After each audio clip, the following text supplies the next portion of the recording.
बालिन शाह कुन कुर्सीमा बस्लन् र शपथ ग्रहणमा कहाँ सहभागी होलान् भनेर धेरैले सोधिरहनु भएको छ। अब तपाईँको त्यो मनका कुराहरू मेट्दैछु। आज म बालिन शाह मात्र होइन, अब आउने सभामुख बस्ने कुर्सी, अब आउने पार्लियामेन्टका सांसदहरू बोल्ने ठाउँ होइन, रोस्टम लगायत यी सबै ठाउँ देखाउँदैछु। यही ठाउँमा बालिन शाहले शपथ ग्रहण गरिसकेपछि, प्रधानमन्त्री भइसकेपछि आफ्नो मन्तव्य राख्नेछन्। यही कुर्सी दर्शकबिन, बालिन शाहको यही कुर्सी। भावी प्रधानमन्त्रीले पनि यहाँ शपथ ग्रहण गरेर जानुहुन्छ कि के छ पहिला बालिन शाहजीले? त्यो त अब ठ्याक्कै अब यो त उहाँ सङ्घीय संसदको सदस्य भएको नाताले अब शपथ त लिनु परिहाल्छ होइन। अब त्यो चाहिँ अरू बाँकी उहाँको विषय भयो। अब मैले बालिन शाहलाई मात्र जोड दिन्न कि अब आउने सभामुख, उपसभामुख र अन्य सांसदहरूको कुराहरूलाई पनि जोड दिनेछु। अहिले सङ्घीय संसद भवनको स्थल ठाउँ हामीले परिवर्तन गरेको थाहा दिइसकेका छौँ। किनभने योभन्दा अगाडि सङ्घीय संसद भवन बाणेश्वरमा थियो, अहिले सिंहदरबारमा प्रवेश भएको छ। यो ठाउँ सम्भवतः यो रोस्टममा बसेर धेरै मन्त्री, प्रधानमन्त्री होइन र लगायत शीर्ष व्यक्ति हुँदाहुँदै राष्ट्रपतिसम्मले आफ्ना नीति कार्यक्रमहरूलाई प्रस्तुत गरेको र सम्बोधन गरेको ठाउँ सम्भवतः याद होला। अर्थमन्त्रीदेखि विभिन्न मन्त्रीहरूले आफ्ना नीति कार्यक्रमहरूलाई प्रस्तुत गरेको ठाउँ यही हुनेछ। यसपटक पनि तपाईँलाई थाहा दिइहालेँ। त्यसपछि सम्भवतः केही सीमित समय मात्रै यो कुर्सी रहनेछ बालिन शाहका लागि अहिले तयार पारिएको भनिएको छ। त्यसपछि नियमित रूपमा यहाँ कार्यक्रमहरू रहने छैन, किनकि प्रधानमन्त्रीको शपथ ग्रहणपछि प्रधानमन्त्रीको आवश्यकता अनुसार मात्रै यहाँ बसेर उहाँले सम्बोधन गर्नुहुनेछ। सभामुख को बन्नु होला त्यो अझै पनि चर्चाको नामहरू छँदैछ, विभिन्न नामहरू आइरहेको छ। सभामुख यति बेला बस्ने स्थल यही रहनेछ दर्शकबिन। सभामुखले आफ्ना यहाँबाट चाहिँ विभिन्न रुलिङहरू गर्नुहुनेछ, तल समय तोक्नुहुनेछ, यति मिनटभित्र भनेर सभामुखले भन्नुहुनेछ, सोही समय यति सेकेन्ड भनेर नि सभामुखले भन्नुहुनेछ र समय तोकिएअनुसार सदनमा आएका सांसदहरूले आफ्नो विचार राख्नेछन्। अब दर्शकबिन, म त्यो 601 कुर्सी हेरिरहेका हाम्रो आँखाले यसपटक त्यति धेरै कुर्सी चाहिँ हेर्नु पर्ने अवस्था बनेको छैन।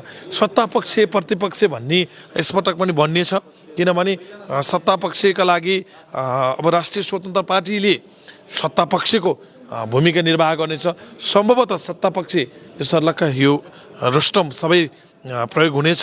शीर्ष नेताहरू बस्ने जस्तो प्रचण्ड, रवि लामिछाने, बालिन शाह स्वयं पनि सुरुवातमा आएर बस्ने स्थलहरू यिनै रहनेछ। शीर्ष नेताहरू र ज्ञानेन्द्र साई लगायत शीर्ष दलका नेताहरू, हर्क साङपाङ लगायतका नेताहरू बस्ने ठाउँ अब तपाईँले यिनै एरियामा पाउनुहुनेछ। तपाईँले यिनै ठाउँमा चाहिँ शीर्ष दलका नेताहरू, मानव यदि संसदको हिसाबले अझ भन्नुपर्दाखेरि सरकारको हिसाबले सत्तापक्ष यो रेस्टुरेन्टमा रहनुभयो भने रवि लामिछाने, स्वर्णिम वाग्ले लगायत डिपी अर्यालसम्मका नेताहरू बस्ने ठाउँ यो रहनेछ।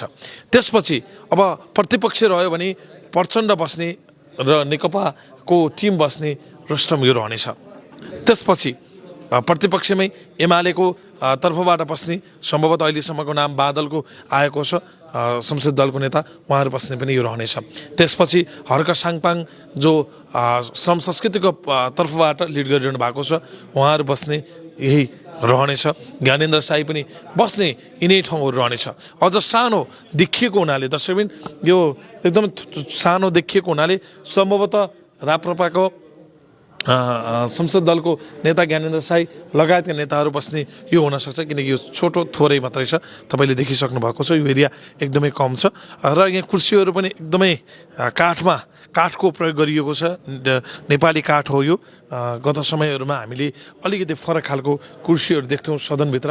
यसपटक निकै नेपाली चाहिँ काठहरूलाई प्रयोग गरिएको छ र त्यो पनि देख्न सकिन्छ। अहिले संसदीय चाहिँ ठाउँका अझ भन्नुपर्दाखेरि सङ्घीय संसद सचिवालयबाट कर्मचारीहरूले पनि आएर यहाँको अवलोकन गरिरहनु भएको छ। र अर्को कुरा देखाइहालौँ दर्शकबिन, यो टेलिभिजनहरू एकदमै राम्रो राखिएको छ।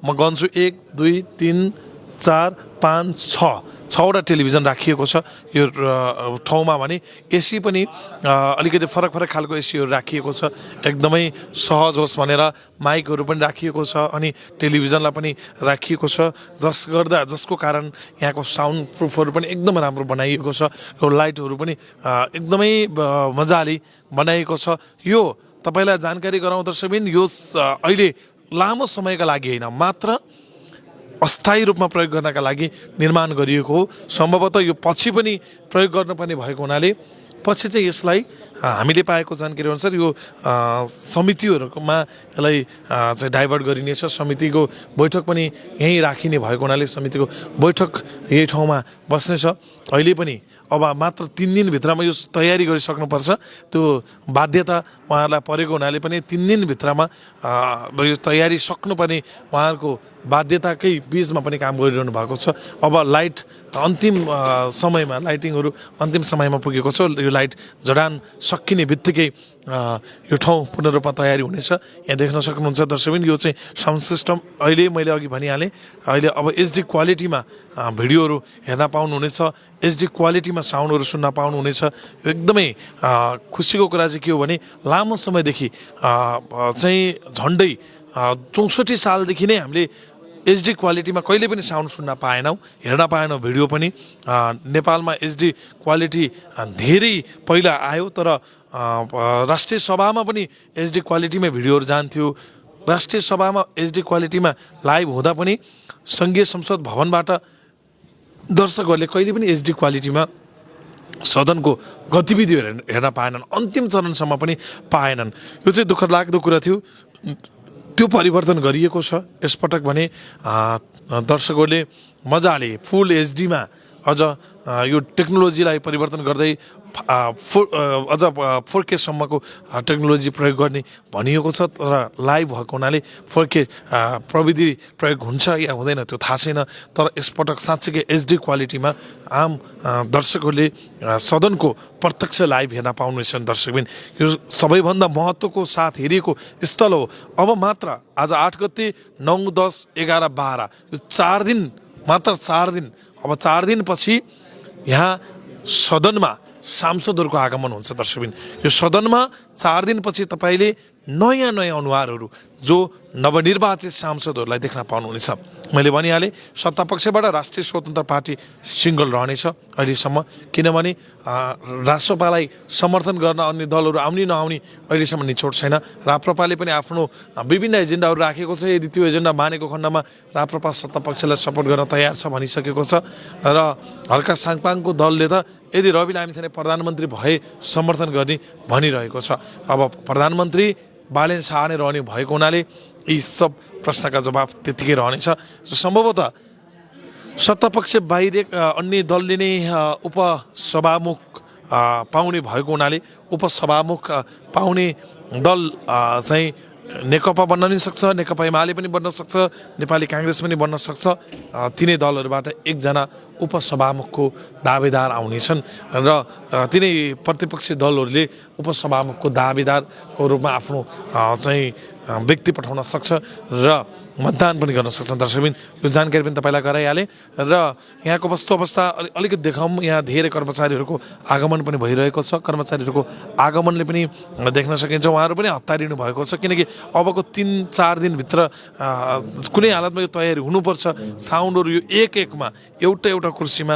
साउन्डहरू आउनुपर्छ दर्शकबिन एउटा यो अब किनभने प्रत्येक कुर्सीमा यो साउन्ड राख्नुपर्छ र प्रत्येक कुर्सीमा यो साउन्ड राख्दा एकदमै धेरै खर्चिलो पनि हुन्छ दर्शकबिन किनकि यो सबै साउन्ड सिस्टम चाहिँ पछि फेरि प्रयोगमा आउनेछ हामीले पाएको जानकारी अनुसार चाहिँ यी नै साउन्ड सिस्टमलाई पछि फेरि प्रयोग गरिनेछ अब भन्ने नवनिर्मित संसद कक्ष किनभने यो अहिलेको यो संसद कक्ष भनेको नितान्त केही समयका लागि प्रयोग गर्न लागि संसद कक्ष हो र यो संसद कक्षको महत्त्व अलि बेग्लै पनि छ दर्शकबिन मैले भनिहालेँ यो ठाउँ साँच्चीकै यसपटक युवाहरू बस्ने ठाउँ हो यो पटक सधैँ हामीले अलि फरक अनुहारहरूलाई हेरिरहेको स्थल यसपटक युवाहरूले घेर्नेछन् दर्शकबिन तपाईँलाई भनिहालेँ युवाहरू बस्ने स्थल निकै उत्कृष्ट बनेको छ हेर्न लायक बनेको छ सदनको अनुहारमा देखिएको छ हामीलाई हेर्दा हेरौँ लाग्ने भनिरहेको छ अब यहाँ अब हामीले चाहिँ जुत्ता लाउन पाएका छैनौँ सम्भवतः यो अलिकति नयाँ भएको हुनाले बनाउनका लागि पनि हुनसक्छ र सदनलाई अझै उत्कृष्ट बनाउनका लागि उहाँहरूले यो संसद भवनलाई चाहिँ प्रयोगमा ल्याउनका लागि धेरै भूमिका खेलिरहनु भएको छ। अबको 3 दिन उहाँहरूको लागि एकदमै धेरै गाह्रो पनि छ। यो ठेक्कापट्टा लिनुहुने टिमले समयमा काम नगरिदिँदा यो लामो समय लागेको भनिरहेको हामीले सुन्दै आएको। सानो मैदामा भरतपुर 25 मेरो समस्या त यो घुँडा दुख्ने थियो। म वैदिकमा गएर अनि चेकअप गरेर औषधि चलाइदिनु भयो, राम्रो हुँदै गयो, अहिले राम्रो छ। नमस्कार। हजुर नमस्ते। हजुर सङ्घीय संसद सचिवालयबाट आइरहनु भएको छ होइन, तयारी कहाँ पुग्यो? यो त अब तपाईँहरूको लागि जम्मा 4 दिनको समय छ होइन, 4 दिनमा सबै सकिन्छ कि बाँकी छ काम? हजुर अब अहिलेसम्मको अब यो त मल्टिपर्पज हल भयो होइन, मेन हाम्रो सदन त अर्कै नै छ, सभा कक्ष त, तर अब त्यो प्रयोग नभइन्जेलसम्मको लागि यो, त्यही भएर यो चाहिँ अलिक अस्थायी प्रकृतिको भयो। त्यही भएर पनि यो अस्थायी प्रकृतिको भयो भने हामीले विभिन्न चुनौतीका बावजुद पनि हामीले चाहिँ भरमग्दुर प्रयास गरेर चाहिँ शहरी जुन विकास मन्त्रालय छ र हामी सङ्घीय संसद सचिवालय छौँ, हामीले यो हिसाबले पनि काम त गरिरहेका छौँ। तर पनि अब 3 दिन मात्रै बाँकी छ, हामीले अलमोस्ट सबै काम सक्ने हिसाबले नै अगाडि बढिरहेका छौँ। अलिकति हुन्छ नि बेहुली सिँगारे जस्तो अवस्था छ नि होइन, बेहुला आइपुग्न लाग्यो तर बेहुली सिँगार्न चाहिँ एकदम हतारिनु पर्ने अवस्था बन्छ नि, ठ्याक्कै त्यो परिस्थिति, किनभने देशकै यो चाहिँ जिन्जी आन्दोलन पछिको यो परिस्थितिले बनायो। तैपनि तपाईँले यति राम्रोसँग सिँगार्नु भएको छ होइन, यो एकदम दौडधुप रात दिन काम गर्नुपर्ने अवस्था बनाएको छ कि नै? हजुर पक्कै पनि यसमा चाहिँ कस्तो छ भन्दाखेरि अब यो अस्थायी प्रकृतिको अनि एक त यसको म्याद पनि पटक पटक थप भइरहेको कारणले गर्दाखेरि पनि यसमा चाहिँ हामीलाई धेरै नै चुनौती भएको। हामी रात दिन भनेर हामीले यहाँ आएर अनुगमन गरेर हेरेर उहाँहरूलाई चाहिँ कहाँनिर के चाहिँ प्रविधिहरू जडान गर्न उपयुक्त हुन्छ, कहाँनिर लाइट पुगेन, कहाँनिर चाहिँ कुर्सीहरूको चाहिँ त्यो डिस्टेन्स मिलेन, कहाँनिर माइकहरूको चाहिँ व्यवस्थापन मिलेन, ड्यान्सहरू कसरी गर्ने, पोडियम कसरी व्यवस्थापन गर्ने होइन, डिस्प्लेहरू कसरी राख्ने, टाइमर कसरी राख्ने, बेलहरूको कसरी व्यवस्थापन गर्ने भनेको यावत कुराहरू चाहिँ यति धेरै हेर्दाखेरि यो सामान्य हल जस्तो लाग्छ। तर एउटा पार्लियामेन्ट, एउटा चाहिँ जीवन्त संसद चलाउनका लागि चाहिँ त्यो लाइभ गर्नको लागि धेरै नै यो भित्रको पनि धेरै अरू इक्विपमेन्टहरूले पनि धेरै काम गर्ने भएको कारणले गर्दाखेरि पनि हामीले चाहिँ यसमा लागिरहेका छौँ। र यो अस्थायी प्रकृतिको अहिले हाललाई चाहिँ अस्थायी प्रकृतिको यो भवन भए तापनि यसमा चाहिँ हामीले सकेसम्म सबै एउटा हाउस चल्न सक्ने हामीले मिनिमम पूर्वाधारहरू निर्माण गरेर अगाडि बढाउन सक्छौँ। पहिलाको संसदमा एउटा समस्या के हुन्थ्यो भने पहिला बस्ने संसदहरूमा चाहिँ लाइभको समस्या, एचडी क्वालिटी कहिले पनि आएन भनेर समस्या तपाईँले झेलिराख्नु पर्थ्यो। खैर राष्ट्रिय सभामा चाहिँ ठिकै थियो, तर हामीले राष्ट्रिय सभा हुँदै गर्दाखेरि चाहिँ प्रतिनिधि सभामा कहिले पनि हामीले एचडी क्वालिटीमै हेर्न पाएनौँ। यसपटक एचडी क्वालिटीमै चाहिँ जस्तो संसदको लाइभ हेर्न पाउँछन् दर्शकहरूले? हजुर यसपालि त्यो टेक्नोलोजीहरू पनि एकदमै राम्रो छ होइन, त्यो मुभेबल क्यामेराहरू आफै अटो सिस्टमका छन् क्यामेराहरू पनि, त्यो भएर गर्दाखेरि चाहिँ एकदमै राम्रो छ। तर त्यो चाहिँ हाम्रो बनिसके पश्चात हुन्छ मेन भवनमा। अहिले यसमा पनि हामीले सकेसम्म त्यो मिक्सरहरूदेखि लिएर योको माइकको क्वालिटीहरू पनि सबै उहाँहरूले चाहिँ शहरी विकास मन्त्रालयले अहिले त्यो ढङ्गले पनि उहाँहरूले राम्रैसँगले राख्नु भएको छ। पछि प्रयोग गर्ने गरी नै यो यहाँ राखिएको हो कि या यो अहिलेलाई यो क्षणिक मात्र यहाँ हुन्छ? होइन, यी जति माइकहरू छन् यो माइक चाहिँ फेरि त्यो हाउसको लागि भन्दा पनि त्यो हाउसको लागि छुट्टै नै छन्।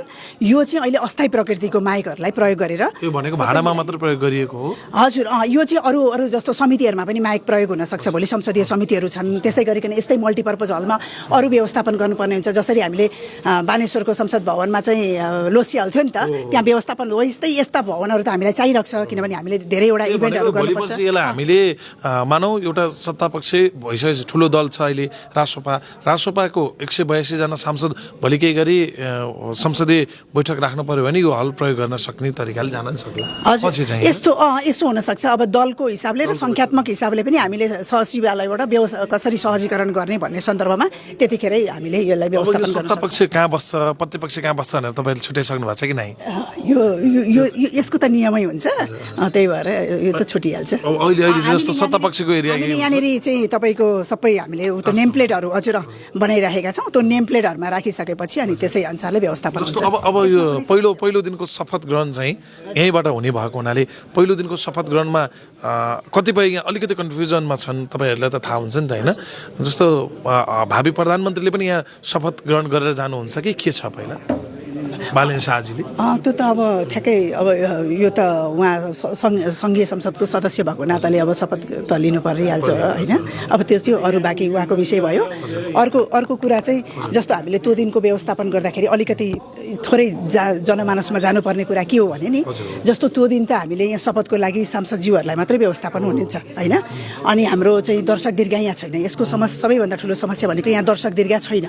अब हामीले पत्रकारज्यूहरू, हजुरहरू जस्तै पत्रकारज्यूहरूलाई लगायत हामीले फ्यामिलीका मेम्बरहरू हुन सक्नुभयो, उहाँहरूलाई भनेर हामीले तल छुट्टै चाहिँ उहाँहरूलाई स्क्रिन देखाएर चाहिँ होइन, हामीले चाहिँ प्रोजेक्टरको माध्यमबाट स्क्रिन देखाएर तल देखाउँछ। हामीले यहाँ इन्ट्री कोही पनि हुनुहुन्न, यहाँ सांसदज्यूहरू मात्रै। भनेको पत्रकारहरू पनि तल हुने भयो होइन। त्यो दिनको बैठक चाहिँ हामीले लाइभ मात्रै हेर्न पाउने भयौँ र जो दर्शक दीर्घ आएर विद्यालयदेखि विभिन्न ठाउँबाट आउनुहुन्थ्यो नि, त्यो प्रक्रिया चाहिँ लगभग 2-3 महिना हुने भएन होइन। हजुर, अहिले यो भवनमा चाहिँ हामीले त्यो खालको चाहिँ व्यवस्थापन गर्न सक्छौँ। कहिलेसम्म तयारी हुन सक्छ त्यो चाहिँ? अब सम्भवतः उहाँहरूले त अब वैशाखसम्ममा सक्ने भनेर शहरी विकास मन्त्रालयबाट भन्नुभएको छ।